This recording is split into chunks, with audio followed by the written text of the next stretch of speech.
ایاک نعبدو و ایاک نستعین۔ میرا ولاگ دیکھنے والے محب وطن پاکستانیوں کو السلام علیکم۔ ناظرین، بڑے عرصے کے بعد ایک خوشخبری آئی ہے اور صبح سے آپ دیکھ رہے ہوں گے سوشل میڈیا پہ عمران ریاض خان، ایک صحافی جو بڑے عرصے سے 9 مئی کے واقعات کے بعد ایک دو روز بعد ان کو ابڈکٹ کر لیا گیا تھا۔ پہلے وہ گرفتار ہوئے تھے، پولیس نے کہا جی کہ پھر ہم نے چھوڑ دیا تھا، اور پھر کسی اور نے لے لیا، کوئی اٹھا کے لے گیا، غائب ہو گئے، زمین نگل گئی یا پتہ نہیں آسمان کھا گیا یا کچھ ہو گیا اس طرح کا، اور پتہ نہیں تھا۔ پھر آج بڑی ہیئرنگز ہونے کے بعد لاہور ہائی کورٹ میں ان کے کیسز لگتے رہے، تو آج صبح ان کی بازیابی ہوئی ہے۔ تقریباً کوئی فجر کے وقت کا ٹائم تھا جی، اور اس وقت وہ بازیاب ہوئے۔ تو ان کی تصویر ایک شائع ہوئی، اور ان کے جو وکیل تھے علی میاں علی اشفاق صاحب، ان کے ساتھ وہ تصویر سب نے دیکھی، اور اس کے بعد میاں علی اشفاق صاحب نے بھی کہا، جو صحافی ان سے ملے انہوں نے بھی بتایا، اور آپ نے دیکھا ان کی صحت اور ان کی جس طرح نظر آ رہی تھی، داڑھی بڑھی ہوئی تھی، بال بڑے ہوئے تھے، اور جس طرح وہ کمزور ہوئے ہوئے تھے کہ ان کے ساتھ کچھ سائیکلوجیکل پرابلمز ہیں بولنے میں، سپیچ تھیراپی شاید ان کی نہیں ہوئی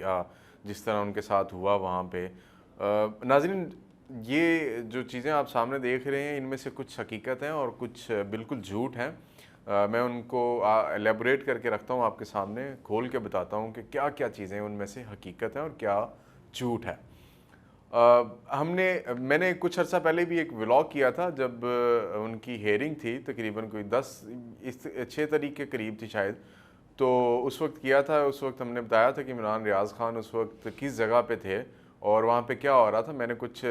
2 چیزیں بتائی تھیں کہ ان کی تھیراپی چل رہی ہے، کچھ سپیچ تھیراپی، مینٹل تھیراپی اور فزیکل تھیراپی، یہ سب اس وقت ہو رہا تھا ٹائم میں۔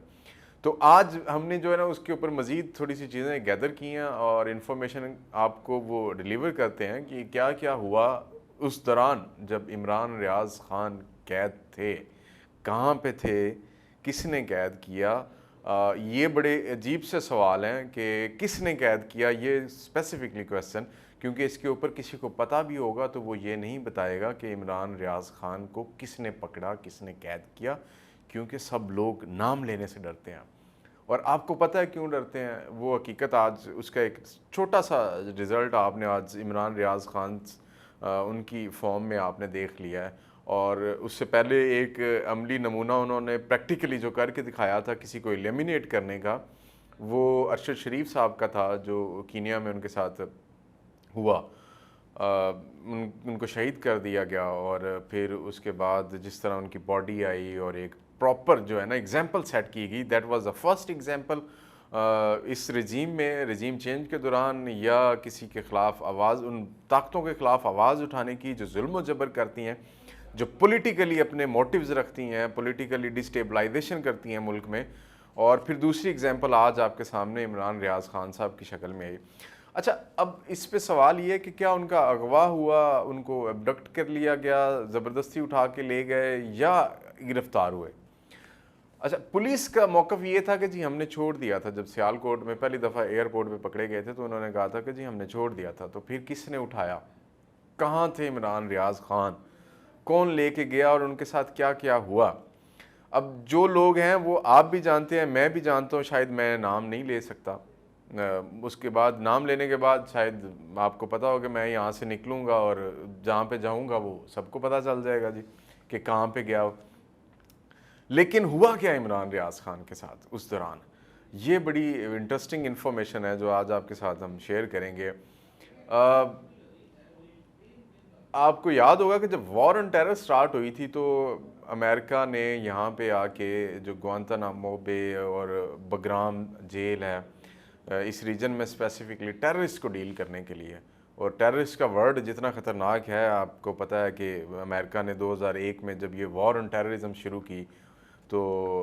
اس میں انہوں نے اس ورڈ کو بڑا کوائن کیا اور بڑی یوز ہوئی دنیا میں یہ ٹرم ٹیررزم۔ اس میں جب لوگوں کو پکڑا جاتا تھا، ان ٹیررسٹ کو جو وہ افغانستان میں سمجھتے تھے کہ یہ امریکہ اور اس کی سرزمین کے خلاف کچھ کر سکتے ہیں، تو ان کے ساتھ بڑی ہی گھناونے سزائیں دی جاتی تھیں، ان کو ٹارچر کیا جاتا تھا، الٹا لٹکا دیا جاتا تھا، 2 دن کونے میں کھڑا کر دیا جاتا تھا اور سونے نہیں دیا جاتا تھا۔ ایک آدمی، ایک شخص جو پہلے اتنا ڈرا ہوتا ہے، جب آپ اس کو اریسٹ کرتے ہیں، جس طرح اس کی آنکھوں پہ پٹی باندھ کے، اس کے ہاتھ پیچھے باندھ کے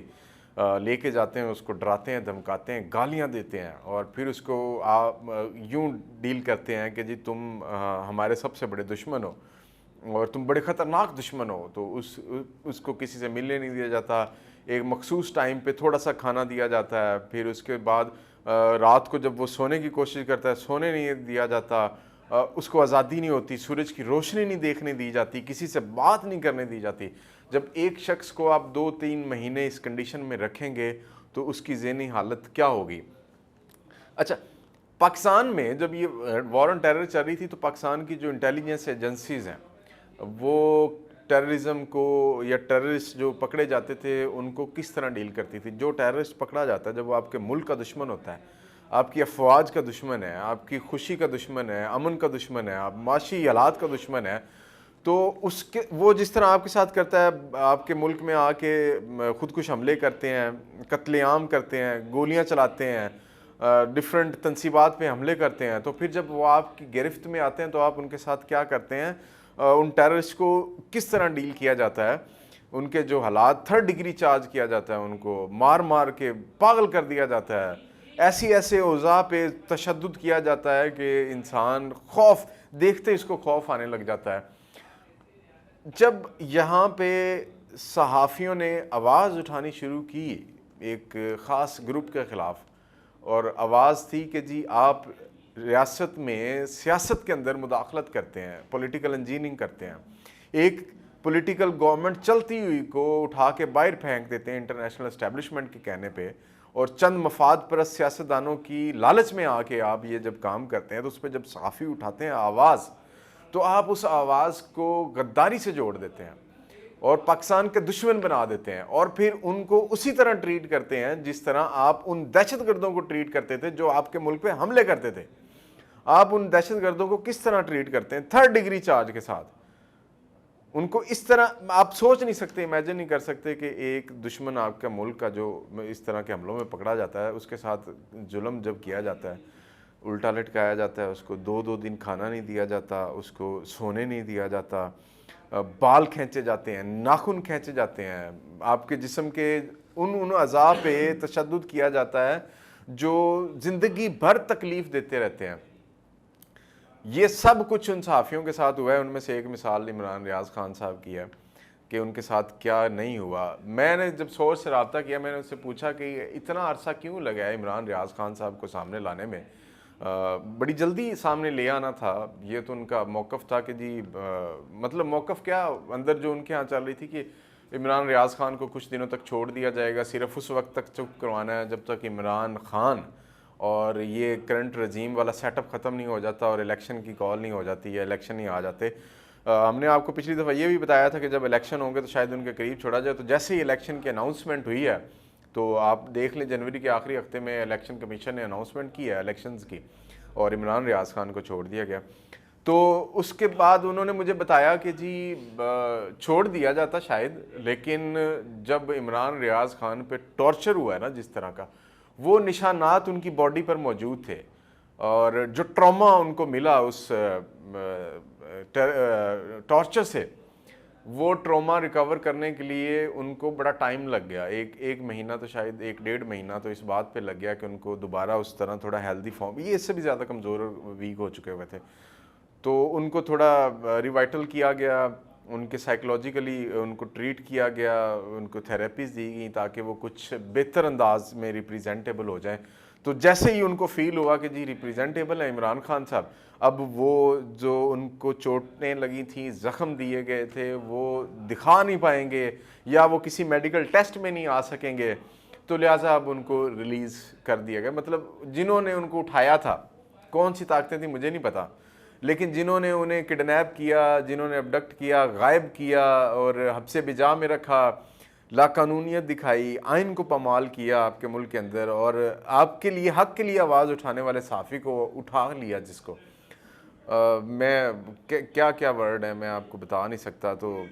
کس طرح اٹھانے کے بعد آپ نے اس کو سامنے لے کے آئے اور چھوڑا۔ اب جب سامنے آیا تو اس کی یہ حالت ہے۔ ناظرین دوسرا یہ کہ خبر چل رہی تھی کہ نواز شریف صاحب نے کسی کو کہا، یہ بھی جھوٹ ہے،